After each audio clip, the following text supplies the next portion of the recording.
The Atheist Debates Patreon project presents Point by Point, Walking Through a Bad Conversation.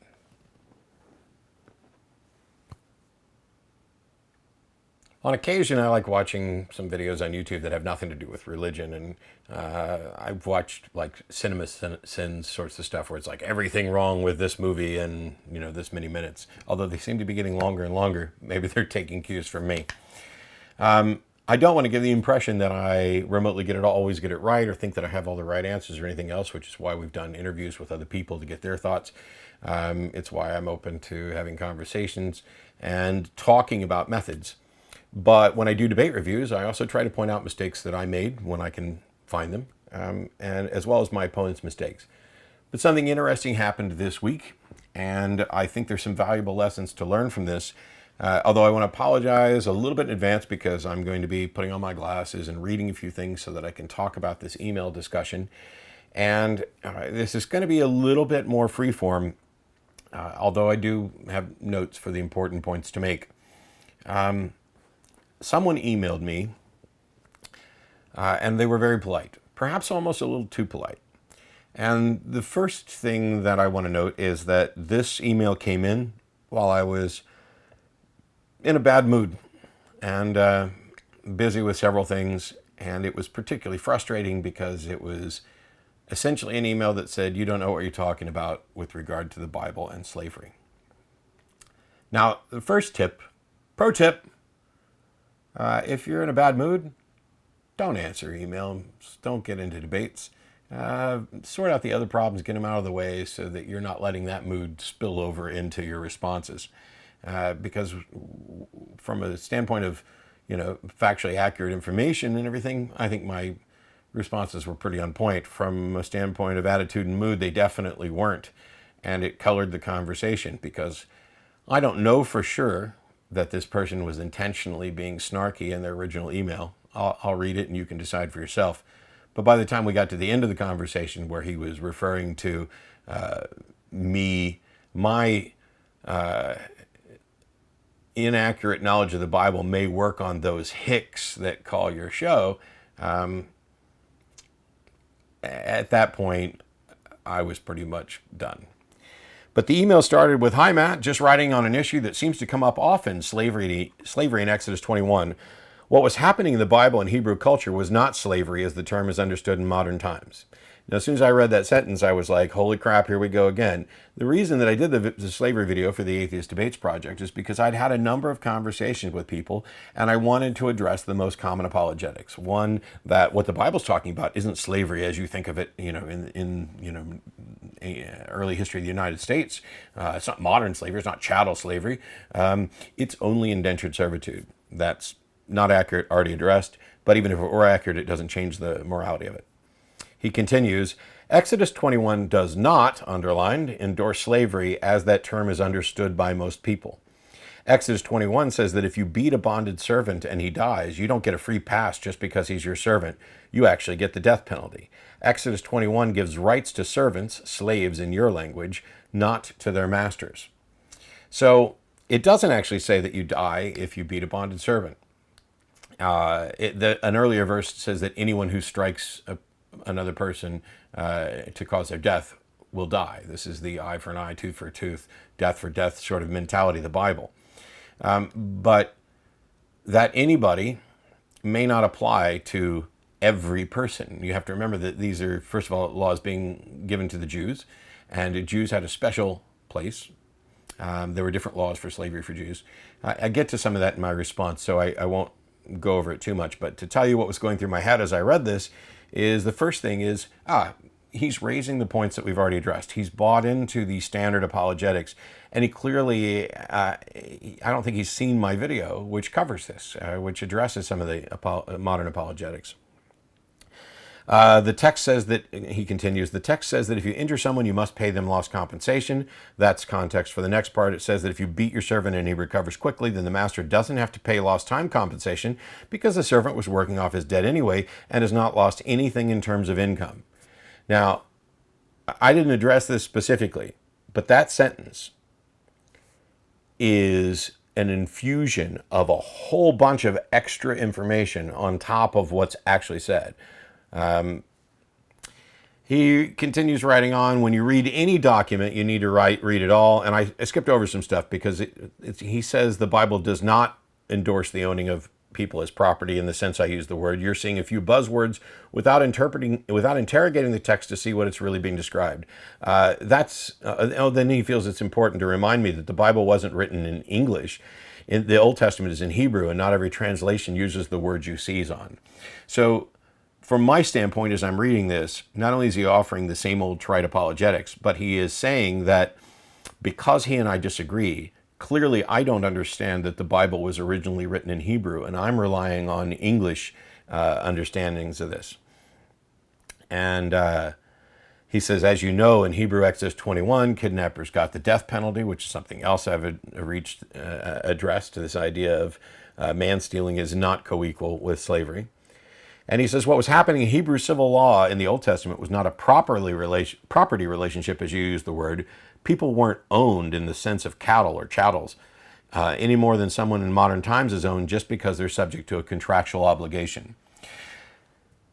Here's someone desperately trying to spin the fact that the Bible says that you buy your slaves from the heathen that surround you and they become your property that you can pass on to your children, and rework this as if it's only talking about indentured servitude and a contractual obligation, as if there were contracts and reasonable rights and laws. It's frustrating. So my first reply was, I'm afraid you're simply wrong and tossing out the same apologetics. Have you actually watched my video on slavery? Because your points are already addressed and countered. Stop making excuses for the immoral Bible and be a decent person. I don't have too much problem with that. It's honestly how I felt. This was me in a bad mood responding to what I viewed as some snark from him and some monumental arrogance. To assume that I somehow didn't realize that the Bible was written in Hebrew and that there may be translation issues. So he wrote back, I've watched a lot of your videos and I don't know exactly which one you mean. I do. It's the one on slavery. Maybe you're not familiar with the Atheist Debates Patreon project, which is where this video is going. But I sent him a link. And he says, but I'm guessing I've heard the atheist apologetics you're referring to before. First of all, it's not atheist apologetics. It's responses to Christian apologetics, to biblical apologists. But he says, give me the link and I'll double check. That's to be appreciated. I hear you state often that it's immoral to own another human being. I agree, but I don't think that's what the Bible is advocating. I think you've seized on buzzwords and have neglected to take in what's really going on in the Old Testament. You don't know me, so why suggest I'm not a decent person? That's simple. Because you've made assumptions about me. You were somewhat condescending. You've tossed out the same old tired apologetics, which have already been addressed, and you've injected a whole bunch of context in order to make excuses for what the Bible actually says, whether it's slavery or indentured servitude, and it's slavery. What the Bible is suggesting is immoral, and this individual misrepresented something. I wrote back and I said the Bible expressly permits owning of human beings, referring to them as money or property, and allows them to be passed on as inheritance. I linked to my video. You wrote in with an assertion that I was wrong or didn't understand the context, but you misrepresent what is actually stated in Exodus 21, and you ignored the other verses in Leviticus and Deuteronomy on the same subject. There's only one right answer. Thou shalt not own thy fellow human being, period. That would have made a good commandment. Trying to shrug it off as indentured servitude, which is also immoral, when it wasn't, doesn't fly. Just to show you were wrong from the start, Exodus 21 says, if you beat a bonded servant and you die, you don't just get a free pass because he's your servant. You actually get the death penalty. Exodus 21 gives rights to servants, not their masters. That's what he says, Exodus 21 says. But what Exodus 21 actually says is that if a man beats his male or female servant with a rod so that he dies under his hand, he shall be punished. It doesn't say what the punishment is, and it may in fact be death. But slaves are a second category, and I don't think that it's fair to just assume that anybody hitting someone and causing their death results in them being executed. I'm not sure that it's fair to say this applies to slaves, which are property. But also it says in the following verse, notwithstanding, if he remain alive a day or two, he shall not be punished, for he is his property. Now, setting aside the property thing, if you beat your slave and he doesn't die, you won't be punished. And yet what this individual wrote to me was that Exodus 21 says that if you beat a bonded servant and he dies, you don't get a free pass. He didn't bother to address that if you beat a bonded servant and he doesn't die, you do get a free pass. You can beat someone as long as they don't die within a day or two, and you get a free pass. Which I note in my email response that this is fundamentally different from what the Bible says on other subjects. Between two people, it's an eye for an eye, a tooth for tooth, life for life. But if you put out a slave's eye or a tooth, you are not required to give up an eye or tooth. You just have to let him go. So there's a good case to be made that if you kill your slave, that does not mean that you will then suffer the death penalty. There may be some other penalty involved. It may be death, may not. But you don't just get to read into it and revamp things so that they sound the way you want. And he wrote back, still being nice. Thanks for your time, Matt. I know you're busy and much appreciated. I like to chat these things through. I bet you get emails from all kinds of people all the time. I'm grateful you've taken the time with me. Maintaining the high road, which at this point in the conversation, I'm no longer that interested in, and that's a mistake. And this raises one of the first points that I want to make sure I address. There's a common tactic among some apologists. It's named after apologist Duane Gish, and it's called the Gish Gallop. And what happens is they will state a whole bunch of information. By now they should have the understanding that you're never going to be able to address everything they say. As a matter of fact, it might take 10 times as long just to address one of the many things that they've said. And so when it's their turn to speak next, instead of dealing with the things you addressed, they highlight the things you didn't address as if you were avoiding them, as if you didn't have an answer to them, when in fact you just may not have had time, or you may have focused on just one thing for the sake of making that point. In some ways, both of us in this conversation have engaged in a little bit of a Gish Gallop. He made a couple claims, and instead of addressing them point by point, as I should have done and as I'm recommending, I responded to that and said, and also this, and this, and this, and this, and this. It was, in my mind, an attempt to say, here's a whole bunch of stuff, go deal with it, and when you find answers, come back, because I got other stuff to do. What I should have done was addressed only one point about either property or beating them or the death penalty or anything, and had the conversation on that point until either one of us concedes the point or we get to some understanding that allows us to move forward. Apart from that, the conversation's over. Because if the Bible is immoral in 20 positions, you only need to show one that they can't respond to, and they no longer get to claim that the Bible's a morally perfect book or that it's offering good instruction when it's not. What he wrote back was that I know you see the words property and money, but like I said, look at what is meant by property. The reference to property is simply in the context of the master having a proprietary right to have a servant work off their debt. So once again, he's injecting stuff in that's not there. He's using his modern poisonous apologetics to revamp what this actually says and how it was used. And of course, money was involved. That was the whole point of the argument. He's saying he doesn't understand that money is co-equal to property in the Bible. And he says, I can deal with every other verse in the Bible on this topic. I just don't want to give you a long essay. I figured you don't have the time. But if I can, and if you genuinely want to, I'm guessing you don't, you quoted the same text I was working from. Interpret it properly, though, Matt. Read all the verses around it. Read verse 19. It talks about non-servant relationships, where if you injure someone, then you pay them compensation for any loss of time. Yes, it does.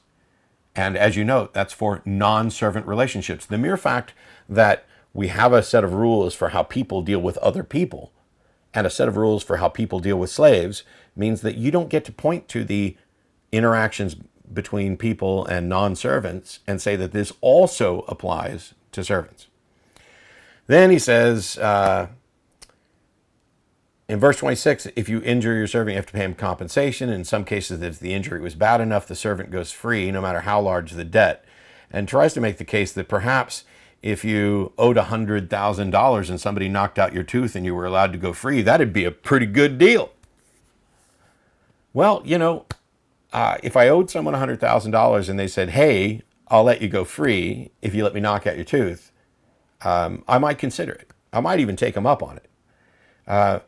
But if I owed someone $100,000, we have better ways to deal with that than making me a servant that is bound indefinitely or permanently and allowed to be beaten as long as they don't die. Oh, I may have to offer some compensation. But additionally, in verse 26, I'll set aside that apologetics because I don't want to make this video too much about slavery, although I probably already have. It's about my thoughts in this conversation, his thoughts in this conversation, and a cautionary tale about how both of our biases made this conversation turn incredibly ugly. When he says, with respect, I think you haven't thought it through properly. I work as a lawyer, and if I went into a courtroom and threw literal non-contextual meanings of words at a judge, I'd get taken to task. But that's what you're doing, seizing on the facade of words and not thinking through what's really going on. I have a few pet peeves. Don't treat me like I'm stupid. Don't force me to repeat myself. And don't waste my time. And he's managed to do all of those. When I've spent years on this specific topic and researched it thoroughly, going back to the original Hebrew, looking at it contextually, and noting that what the Bible does is set up a set of laws for how Jews interact with Jews, a set of laws for how Jews interact with non-Jews, and a set of laws for how Jews interact with their slaves, that I've actually thought it through pretty thoroughly. And when this individual starts off with things that aren't factually accurate, when he says that slaves have to be let go after 7 years, and doesn't seem to know that this only applies to Jewish male slaves and not non-Jewish slaves and female Jewish slaves, they're not let go after 7 years, then it seems that he hasn't been particularly thorough. And this is where I replied with something, because he makes a quick comment at the end about if God exists and he likes slavery, then why does the New Testament say that slave traders won't inherit the kingdom of God? And I'm going to read you my response and explain it, because I screwed this up, and yet I was completely right. I said, it's typical of modern Pauline Christians to accuse me of taking things out of context while they cherry pick a single verse from 1 Timothy that references slave traders. First of all, a private letter from Paul, which eventually gets canonized, doesn't or shouldn't have the same authority of the law in Exodus, publicly delivered from God, or from God's purported messenger, and certainly shouldn't trump Jesus' views. Second, Paul's mention of the slave traders isn't necessarily a pronouncement against slavery. It may be a translation error of him referencing the man-stealing verse, which were already prohibited in the Old Testament law. Slave traders aren't the same as slave owners. Third, Jesus never condemns slavery and only encourages slaves to obey their master, even the cruel masters. This is wrong. If anything, it demonstrates that Jesus isn't moral and doesn't understand morality. And then I go into more detail on this and, how if God or Jesus were actually moral and understood human rights or valued human rights, they would have said much different things about slavery. And what I've done here is the same thing I cautioned against, which was I'm going to give a whole bunch of stuff. And instead of addressing the point that we were actually discussing, I allowed him to direct us to a new point, and I made some new claims about those points. And the claims are such that he just gets to be dismissive. He's essentially saying, oh, now you're saying we shouldn't listen to what the apostles wrote. That's secondary to the law of Moses. Seriously? You're now deciding what's canon? No, I'm not actually deciding what's canon. I'm pointing out that modern Christianity is based far more on what Paul wrote than what Jesus said. And Paul had disagreements with the apostles. He wasn't one of the disciples. And he had disagreements with Peter, which are recorded. And yet Paul's version became popular. Now you can say that Paul's version is divinely inspired by God, and you can go down that apologetics route, but you have to understand that when you do so, you are saying that Paul's view, which seems to contradict the laws in Exodus and Leviticus, and which aren't mentioned or supported at all by Jesus, that Paul's take has a primacy over those others. And at a minimum, you have to acknowledge that there's a contradiction or a contrast between what these things are saying. But by saying this, by saying that, maybe I said translation error for slave traders, when what I meant is that, given the limits of language, his slave trader comment might have just been how his comments about man stealing, taken from the Old Testament, were actually translated. That was all a mistake. And from there, there was some snarkiness back and forth where he mentions Jesus. And I'm like, well, Jesus had actually said something about, or negative about slavery. Maybe we'd be having a different conversation than we are. Be cautious about, just because you have a lot of information that could potentially show that someone's position is utterly untenable. Tossing it all out at once allows the bulk of it to be ignored while they pick the weakest point, or what they perceive to be the weakest point, to address in response.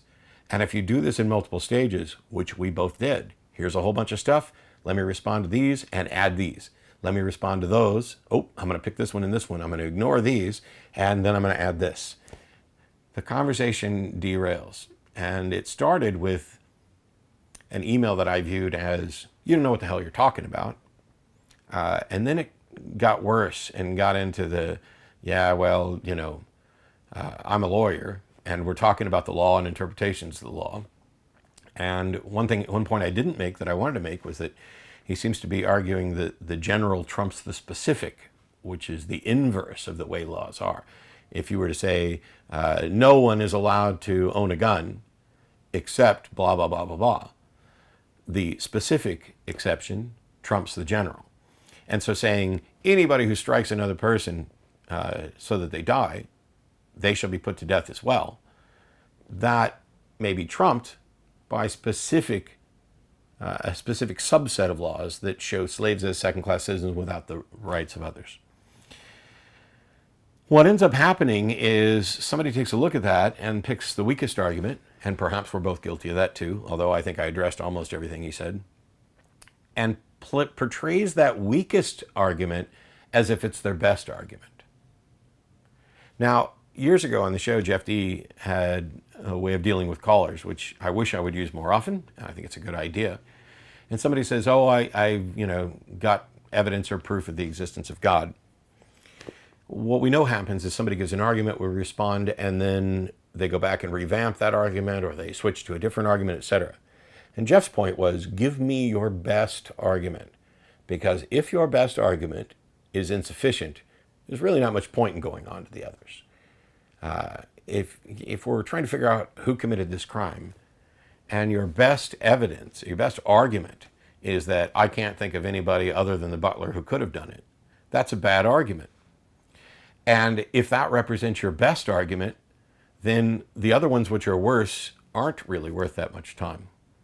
Otherwise, they'd be the best one. Kind of the way it works. It's a good idea from Jeff. So when you can, pick a single point. Don't necessarily say, so your best argument is. If they give you 5 arguments, don't say, so your best argument is this one, because that's the one you can address. Instead, perhaps start with the first one. Or, better yet, reply, you've given me 5 arguments. That's a lot to go over. Which one of those do you think is your best? Because I'd like to start with that one first and take this step by step.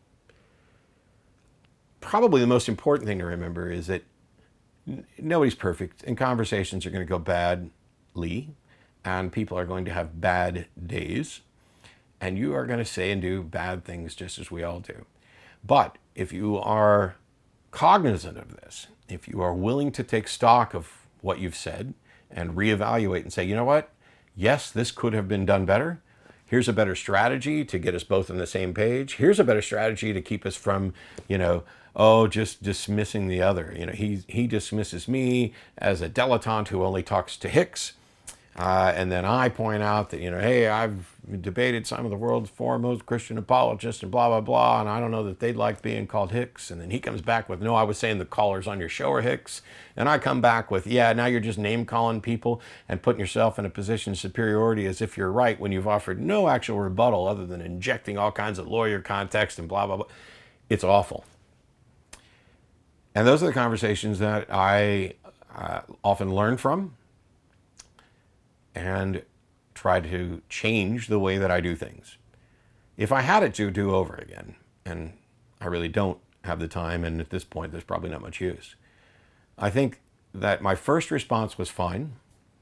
And when he kept coming back with stuff before he'd even watched the video, I still to this day don't know if he's watched the slavery video, because he doesn't seem to address the points in it or recognize that there are counters to his points.